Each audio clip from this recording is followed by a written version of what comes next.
여러분 반갑습니다. 저는 기아 타이거즈 편파 방송을 10년째 하고 있는 편파 스트리머 소대수 캐스터라고 합니다. FA 관련 이야기를 해보려고 합니다. FA를 신청한 기아 타이거즈 선수는 모두 6명, 자격이 있는 선수가 모두 신청을 했습니다. 이 영상은 기아 타이거즈가 FA 전략에 있어서 어떤 식으로 나설지, 또 저는 어떻게 생각하는지 제 생각을 좀 남겨보는 영상입니다. 내부 FA에 대한 이야기를 주로 하려고 하고요. 아시다시피 외부 FA까지 신경 쓸 지금 팀 내 상황이 아니니까요. 우선 우리 팀 성적부터 이야기를 해보려고 하는데요. 작년에는 참 좋은 일도 많았고 우승을 했으니까요. 아시다시피 올 시즌은 누워서 야구 봐도 된다, 이런 이야기를 들을 정도로 당연히 우승을 하겠지라는 예상을 했지만 8위에 그치고 말았습니다. 성적을 제가 말씀드린 이유는 계약에 있어서 제일 중요한 부분은 돈 아니겠습니까? 그게 곧 진정성을 나타내는 제일 중요한 부분이고요. 그런데 야구단은 모기업에게 돈을 타와서 쓸 수밖에 없습니다. 8등 해놓고 돈을 많이 달라고 하기엔 좀 어렵겠죠. 모기업에서도 뭐가 이뻐서 돈을 팡팡 주겠습니까? 그래서 그 부분이 핵심 자원들을 안 친다라고 마냥 예상할 수 없는 부분이라고 생각을 해요. 지금까지 여러 유튜브 콘텐츠들에서도 봤지만 모기업에서 그래도 화끈하게 지원을 해준다, 이런 이야기는 제가 한 번도 못 들어본 것 같습니다. 두 번째 이야기가 중요할 것 같습니다. 결국 올 시즌 FA 전체에 있어서 가장 중요한 카드로 평가되고 있는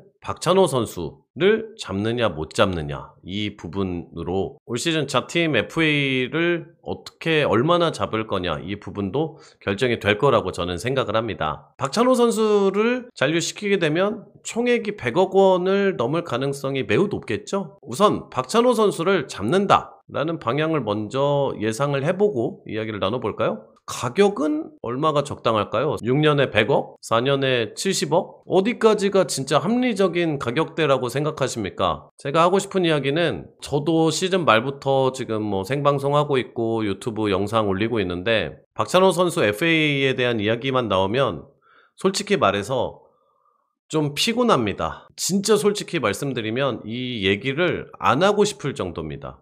극단적으로 무조건 잡아야 된다와 무조건 별로 필요 없는 선수야 라는 이야기들이 너무 극단적으로 나오는 것 같아요. 박찬호 선수 저는 굉장히 좋은 선수라고 생각을 합니다. 2년 연속으로 KBO 수비상 받은 선수고 24시즌 종료 뒤에는 골든글러브를 받은 선수고, 물론 그런 건 있죠. 이 선수가 해당 포지션의 S급의 선수냐? 그건 아니라고 저는 생각해요. 분명히 수비를 잘 하는 선수, 타격은 유격수 포지션으로서 1인분을 하는 선수, 이 정도에는 동의하지만 S급이냐, 진짜 100억 원 시대를 열 수 있냐, 쉽지는 않은 이야기죠. 그 부분은 오버페이를 해보자, 이 얘기도 저는 그렇게까지 동의하지는 않습니다. 우선 첫 번째는 구단이 오버페이를 할까요? 할 수 있을까요? 지금 상황에서 어차피 그런 상황은 일어나지 않는다고 봅니다. 기사에서도 워낙 많이 나왔지만 KT나 롯데, 이 두 팀에서 강력히 원하는 뉘앙스들이 여기저기에서 많이 나오고 있죠. 근데 기아는 이 싸움에서 굉장히 불리할 수밖에 없잖아요. 기아가 4년에 얼마를 부르면 경쟁팀에서는 꼭 데려오고 싶은 선수니까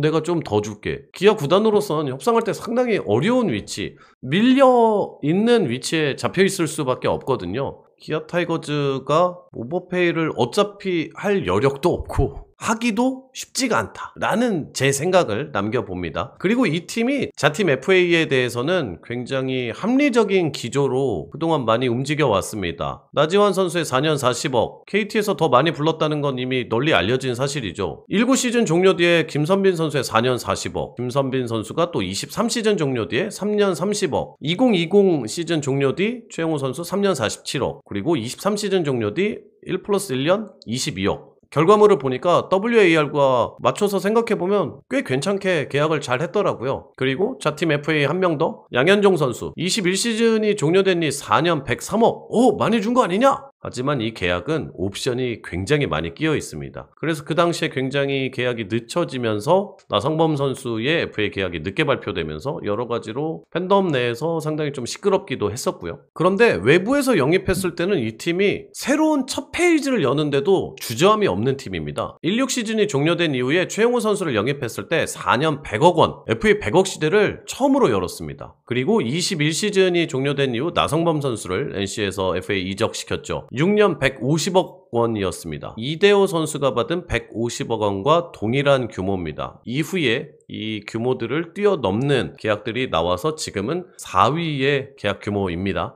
올 시즌 스토브리그 이야기로 돌아오면 내부 FA에 대해서는 꽤나 합리적으로 움직인다라는 이야기를 하기 위해서 좀 구체적인 케이스를 살펴봤고요. 박찬호 선수가 나가고 지금 언급되는 정현창 선수나 박민 선수 혹은 김규성 선수까지, 그리고 저는 연쇄적으로 윤도현 선수까지 기회를 더 많이 부여받을 거로 크게는 바라보고 있습니다. 당장 레귤러 멤버가 된다는 생각을 해서는 곤란하다고 생각합니다. 박찬호 선수가 좋은 타격을 또 좋은 수비를 보여주는 데까지는 최소한 3년 정도는 저는 걸렸다고 생각을 해요. 분명히 시간이 필요합니다. 유망주를 그 자리에 넣는다고 해서 출전시킨다고 해서 바로 성공한다? 이거는 저는 분명히 없는 일이라고 봅니다. 그렇다고 해서 제가 또 하고 싶은 얘기는 뭐냐면 박찬호 선수가 이적한다고 해서 팀이 무조건 망할 것이냐? 그렇게 보는 것도 좀 저는 과하다고 생각해요. NC의 김주원 선수나 SSG의 박성환 선수나 삼성의 이재현 또 김영웅 선수, 각 선수들만 기회를 받은 이유들은 조금씩은 다릅니다. 그런데 성장을 했어요.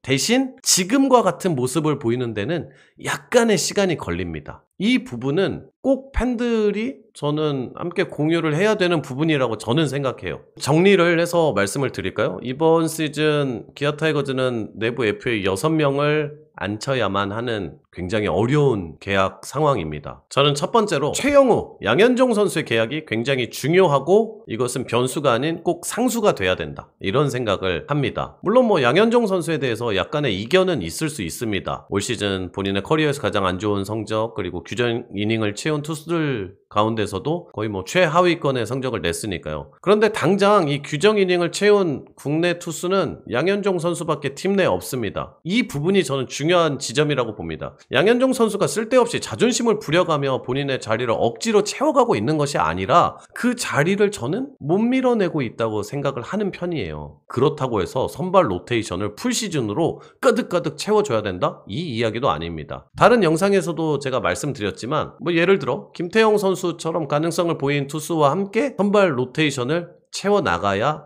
양현종 선수도 살고 팀의 미래, 그리고 어린 투수들도 살 수 있다고 봅니다. 이제는 어린 선발 투수들이 단번에 많은 이닝을 먹는 건 그렇게 좋은 성장 방법으로 잘 여겨지지 않는 시대이기도 하고요. 두 번째, 박찬호 선수를 잡으면 좋다. 그는 좋은 선수다.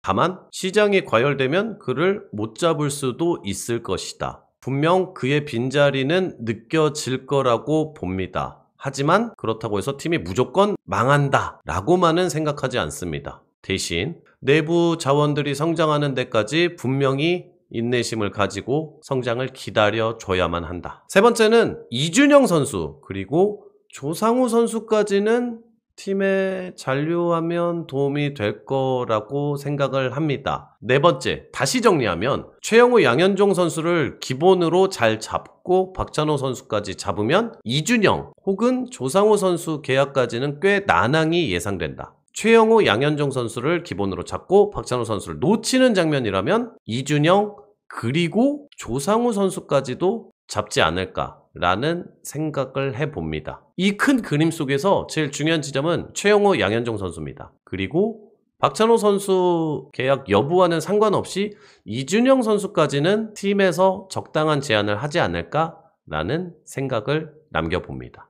영상을 보시면서 저와 생각이 비슷한 분도 계실 거고 아니신 분들도 계실 겁니다. 너무 극단적인 이야기들이나 댓글들이 나올 때마다 자꾸 기아 이야기하는 데 있어서 피로함을 느끼고 의견을 서로 나눌 공간이 좀 자꾸 없어 보인다라는 생각이 듭니다. 저도 하루 종일 야구 커뮤니티 보고 있는 사람이거든요. 댓글도 보고요. 그래서 이 영상을 만들어 봤습니다. 오늘은 제 생각을 남기는 영상이었고요. 구체적인 시장의 흐름은 11월 11일 저녁 8시에 하는 투리조와 생방송 통해서 또 알아보고 유튜브에 업로드해 보도록 하겠습니다. 앞으로도 여러분들의 많은 관심과 사랑, 구독, 좋아요, 댓글까지 많이 부탁을 드리도록 하겠습니다. 오늘 영상은 여기까지입니다. 여러분 고맙습니다.